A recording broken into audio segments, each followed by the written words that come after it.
the Israeli military has just announced a dramatic escalation in the Middle East, confirming that it carried out a powerful strike targeting senior Hamas leadership, with eyewitness reports of multiple explosions, not only in Gaza, but also, for the very first time, in Doha, the capital of Qatar. This is especially significant because Qatar, alongside Egypt, has been serving as one of the two key mediating countries, attempting to broker a ceasefire and bring an end to this bloody war. And yet now it has itself become a location directly struck by Israel's military action. According to Israeli television, though not yet officially confirmed by the Israeli government, 5 of Hamas's top leaders were specifically targeted at their headquarters in Doha by an IDF airstrike, and reports suggest they were killed instantly. If verified, this would mark a crushing blow to Hamas, removing some of its most senior figures from the battlefield and signaling that Israel is willing to extend its reach far beyond Gaza to dismantle what it sees as the command and control structure of the group. Israel has justified the strike by stating that these individuals were not only long-standing members of Hamas leadership, but had for years been orchestrating and directing operations from outside Gaza, using Qatar as a safe base of operations. This move fundamentally changes the dynamic of the conflict, as it challenges the role of Qatar as a mediator, while also sending a strong message to Hamas that no place is beyond Israel's reach. The strike, if confirmed, could deepen regional tensions, complicate peace negotiations, and open a new chapter in the war that is already straining alliances, fueling anger across the Arab world, and pushing the conflict into uncharted territory. The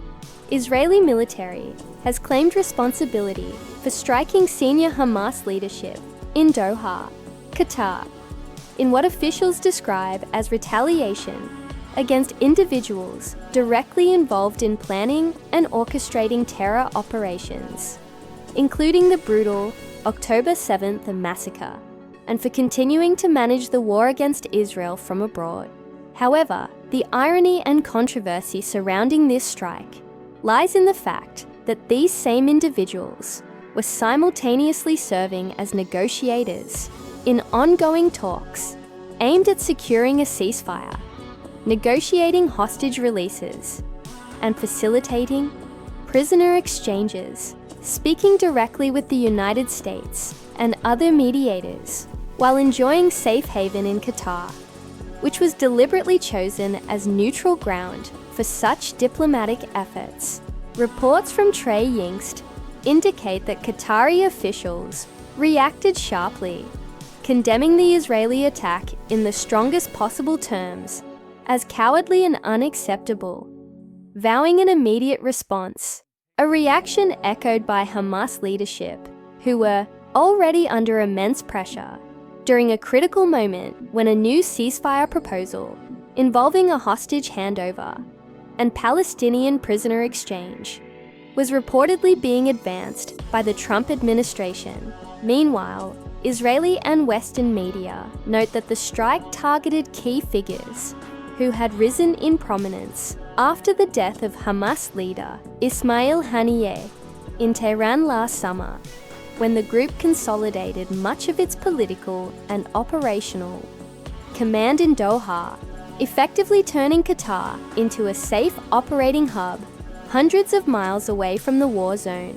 According to early intelligence reports, 2 out of 5 of Hamas's top leaders in Qatar, including Khalil al-Hayya, were among the primary targets of the IDF airstrike. Qatari authorities immediately condemned the attack as a violation of their sovereignty,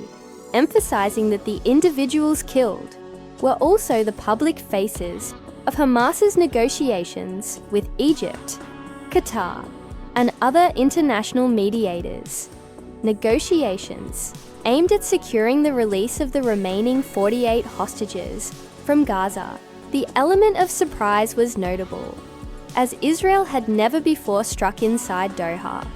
long considered a safe zone and neutral mediating ground, which now raises questions about whether Israel has abandoned the negotiation track entirely in favor of an expanded, full-scale war effort. Israeli officials argue that the individuals in question were simultaneously orchestrating attacks against Israel, while presenting themselves as diplomats abroad. But the strike risks undermining delicate talks and igniting further regional instability at a time when the humanitarian situation in Gaza is worsening. Regional protests are intensifying, and Western allies are calling for restraint. The diplomatic fallout could be immense. Qatar, which has hosted Hamas's political bureau for years, now finds its role as a mediator under fire, with critics questioning whether its tolerance of Hamas leadership effectively provided cover for continued attacks on Israel. Some regional analysts suggest that Israel deliberately chose this moment to strike, both to weaken Hamas structurally and to send a warning to countries seen as harboring or legitimizing its leadership, signaling that no safe haven exists for those orchestrating violence against Israelis. Adding further intrigue, Israeli media outlets have suggested that former President Trump gave tacit approval for the move, pointing to his recent warning on Truth Social about Hamas and Israel's next steps, fueling speculation that Washington may have had knowledge of the strike in advance, which, if true, could complicate US relations with Arab states already skeptical of American neutrality in the conflict. Ultimately, this attack represents a turning point in the war, not just militarily, but diplomatically,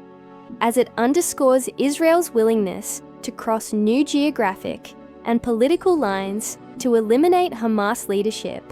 regardless of location, and in doing so, it casts a deep shadow over the fragile ceasefire negotiations, reshaping the balance of power in the region, raising the stakes for both sides, and leaving the future of peace efforts, regional diplomacy, and broader stability